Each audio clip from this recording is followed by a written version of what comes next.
Hi గారు, welcome to our channel. ప్రస్తుతం మనతో పాటు దాము బాలాజీ గారు, సీనియర్ జర్నలిస్ట్ ఉన్నారు. వారితో ఒకసారి మాట్లాడదాం. సార్ నమస్కారం.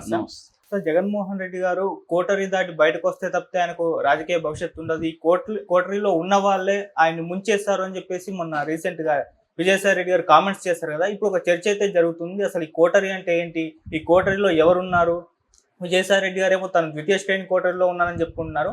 మరి ప్రథమ శ్రేణిలో ఉన్నది ఎవరు అని చెప్పేసి కూడా మాట్లాడుకుంటున్నారు. వీళ్ళు ఏ రకంగా జగన్మోహన్ రెడ్డి గారు ముంచారు అని చెప్పేసి చర్చించుకుంటున్నారు. మరి కోటరీ గురించి మీరేం చెప్తారు? ఆయన కామెంట్స్ ఏ విధంగా చూస్తారు? మన విజయసాయి రెడ్డి ఒక బాంబు అయితే పేల్చాడు. అదేంటంటే జగన్ చుట్టూ ఒక ద్వితీయ శ్రేణి కోటరీ ఉంది. ఆ కోటరీ చెప్పుడు మాటలు జగన్ వింటున్నాడు. చెప్పుడు మాటలు వినడం మంచిది కాదు.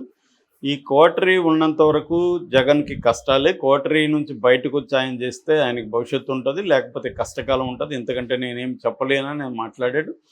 దాని మీద తీవ్ర విమర్శలు చేశారు.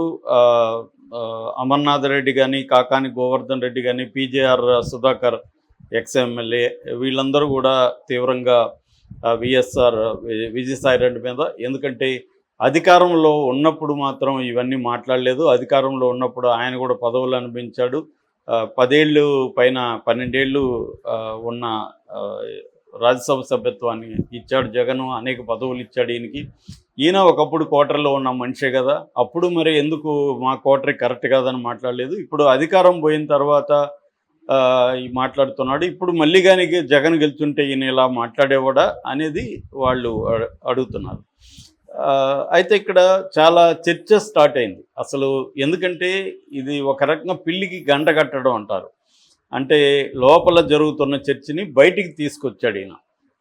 నిజానికి అది మంచిది, వాళ్ళు రిసీవ్ చేసుకుంటే మంచిదని వైసీపీని ప్రేమించే వాళ్ళు కూడా పోస్టులు పెడుతున్నారు. ఆయన మీద దాడి చేయడం ఆపండి, ఆయన చెప్పిన దాన్ని చర్చించండి. ఆయన చెప్పిన దాంట్లో తప్పేం లేదు. ఖచ్చితంగా కోటరీ జగన్ చుట్టూ ఉంది. జగన్ చుట్టూనే కాదు, ప్రతి ఒక్కరికి కోటరీ ఉంటుంది. ఇప్పుడు లోకేష్ చుట్టూ కోటరీ ఉంది, చంద్రబాబు చుట్టూ కోటరీ ఉంటుంది, పవన్ కళ్యాణ్కి ఒక కోటరీ ఉంటుంది. అసలు కోటరీ అంటే ఏంటి? కోటరీ అంటే ఒక నాయకుడు దగ్గర ఒక టీము ఉంటారు. ఆ టీము కామన్ ప్రయోజనాలు ఆ టీముకు ఉంటాయి. ఈ టీం ఏం చేస్తారంటే మిగతా వాళ్ళని రానియకుండా, అంటే ఇది పాజిటివ్ నెగిటివ్ రెండు ఉంటాయి కోటరీకి. పాజిటివ్ ప్రతి కంపెనీల్లో కూడా ఒక టీం ఉంటుంది, కోటరీ ఉంటుంది. సో ఈ కోటరీ పాజిటివ్గా చెప్పాలంటే వీళ్ళు ఐక్యంగా ఉండి అనేక విషయాల మీద పనిచేస్తారు. విభజించుకొని సమస్యల్ని లేదా ఫీల్డ్స్ని వాళ్ళు వర్క్ చేస్తారు, టీమ్గా కూడా వర్క్ చేస్తారు. అందువల్ల నాయకుడికి ఎవరైనా ఆయన ఒంటరిగా చేయలేడు కాబట్టి టీం ఇంపార్టెంట్. ఆ టీంని కోటరీ అంటారు. ఇది అంచెలంచెలుగా ఉంటుంది. ప్రథమ శ్రేణి ఉంటుంది, ద్వితీయ శ్రేణి ఉంటుంది, తృతీయ శ్రేణి ఉంటుంది. ఇలా ఆర్గనైజ్డ్గా పనిచేస్తేనే ఏదైనా చేయగలరు. అయితే ఇక్కడ నెగిటివ్ కోటరీ, పొలిటికల్ సర్కిల్స్లో నెగిటివ్ కోటరీని ఒక్కోసారి ప్రతిబంధకంగా మారిపోతుంది. ముఖ్యంగా రాజకీయాల్లో జగన్ లాంటి వ్యక్తులకి ఏమవుతుందంటే, వాళ్ళు ప్రజలకి నిరంతరం జగన్ 10 ఏళ్ళుగా, అంతకుముందు ఆయన అధికారంలోకి రాకముందు నిరంతరం జనంలో ఉండేవాడు. డైరెక్ట్గా జనంతో మాట్లాడేవాడు. వాళ్ళ సమస్యలు ఏంటి, వాళ్ళు ఏమనుకుంటున్నారు ఇవి తెలిసేవి. కార్యకర్తలకి అందుబాటులో ఉండేవాడు.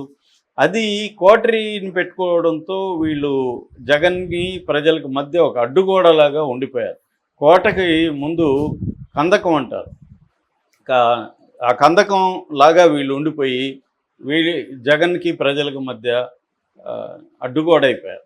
దానివల్ల ప్రజలు కానీ ఇంకొక నాయకులు కానీ చివరికి ఎమ్మెల్యేలు ఎంపీలు కలవాలన్నా ముందు ఈ కోటరీని కలవాలి, వీళ్ళ క్లియరెన్స్ తీసుకోవాలి. ఇది అయ్యే పని కాక చాలామంది వీళ్ళకి చెప్తే వీళ్ళు మాట్లాడరు. ఒకవేళ ఇంత కష్టపడి జగన్ చెప్తే ఫలానా ఆయన గలువు, ఆయనతో ధనంజయ రెడ్డిని గలువు, ఇంకొక అతన్ని సజ్జల అన్నను గలువు అని చెప్పేస్తాడు. వాళ్ళేమో ఈయన మాట తీసుకోరు. నేను చెప్తానులే బాస్ కంటారు, చెప్పరు. సో ఇలాగా వీళ్ళ సమస్యలు తీరవు, అసంతృప్తి పెరిగిపోతుంది.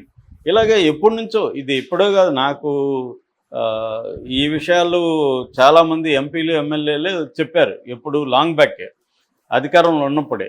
జగన్ మమ్మల్ని కలవట్లేదు, మేము చెప్పింది వినట్లేదు, అంతా కొంతమంది ఆయన చుట్టూ ఉన్నారని చెప్పారు. సో ఇప్పుడు ఈ నెగిటివ్ కోటరీ అనేది ప్రతి ఒక్కరికి ఇబ్బందికరంగానే ఉంటుంది. ప్రతి నాయకుడు కూడా ఏంటంటే కోటరీని దాటి ప్రజలతో అప్పుడప్పుడైనా మమేకం కావాలి, వీళ్ళని కార్యకర్తలను కలవాలి. చంద్రబాబు కూడా ఈ ప్రాబ్లం 2014 నుంచి 19 వరకు ఉండింది. అందుకని చంద్రబాబు ఇప్పుడు అది గుర్తించే ఈ మధ్య ఆయన కార్యకర్తలతో సమావేశం అవుతున్నాడు, కార్యకర్తల అభిప్రాయాలు తీసుకుంటున్నాడు. అయినా కూడా తెలుగుదేశంలో ఇప్పటికి కూడా తీవ్ర అసంతృప్తులు ఉన్నాయి చంద్రబాబు మీద.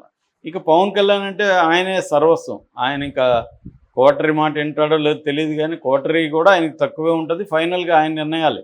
కాబట్టి మంచి అయిన చెడ్డైనా పవన్ కళ్యాణ్కి ఇబ్బంది లేదు. ఆయన ఒక పద్ధతులు నడుపుకొని వెళ్తున్నాడు. కానీ జగన్తో ప్రాబ్లం వచ్చేసరికి ఏమైందంటే ఆయన 10 ఏళ్ళుగా ప్రజల్లో కార్యకర్తల్లో ఉండి ఒకసారికి అధికారంకి వచ్చేసరికి కంప్లీట్ చేంజ్ అయిపోయేసరికి ఎక్స్పెక్టేషన్స్ ఉంటాయి, అసంతృప్తులు ఉంటాయి.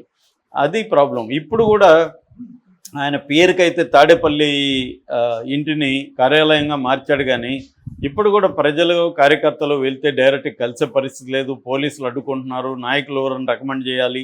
ఇప్పుడు కూడా సేమ్ క్వార్టరీనే ఆయన దగ్గర ఉంది.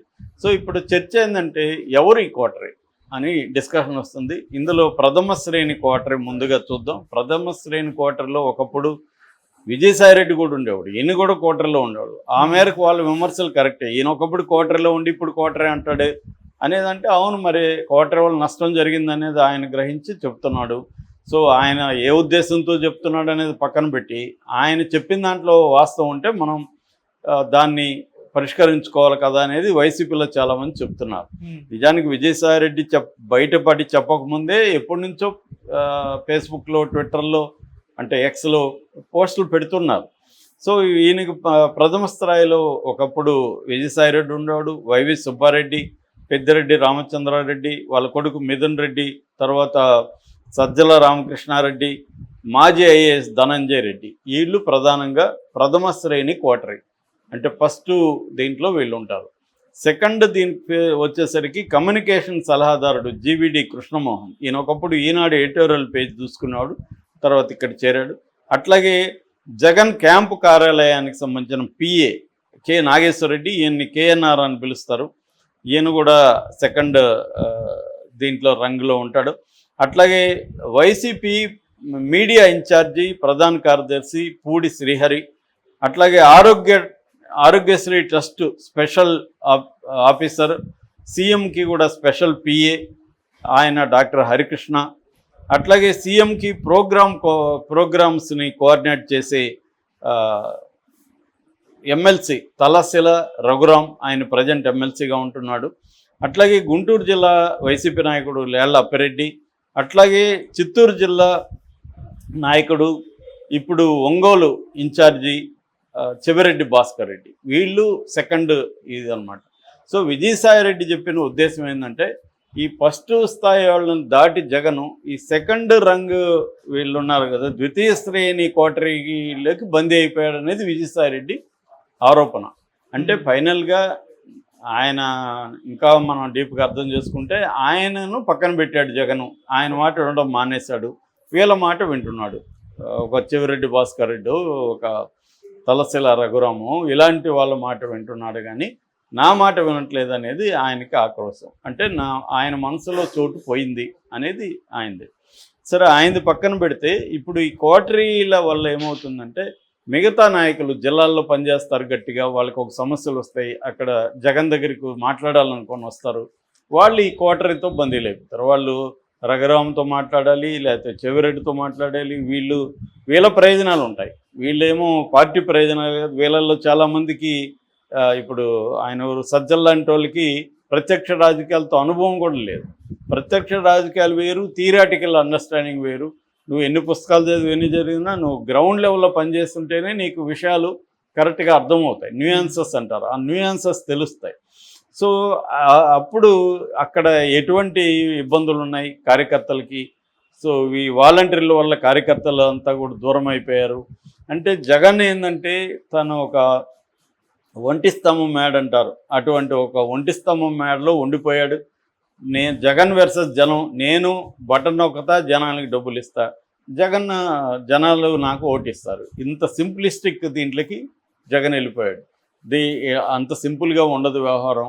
కార్యకర్తలు గట్టిగా ఉండాలి, తనకి సపోర్ట్ సిస్టమ్స్ స్ట్రాంగ్గా చూసుకోవాలి. తన కులం కావచ్చు, తన మీడియా కావచ్చు, ఇవన్నీ పక్కన పెట్టి దీన్ని ఒక ప్రైవేట్ లిమిటెడ్ కంపెనీ లాగా పార్టీని నడిపాడు.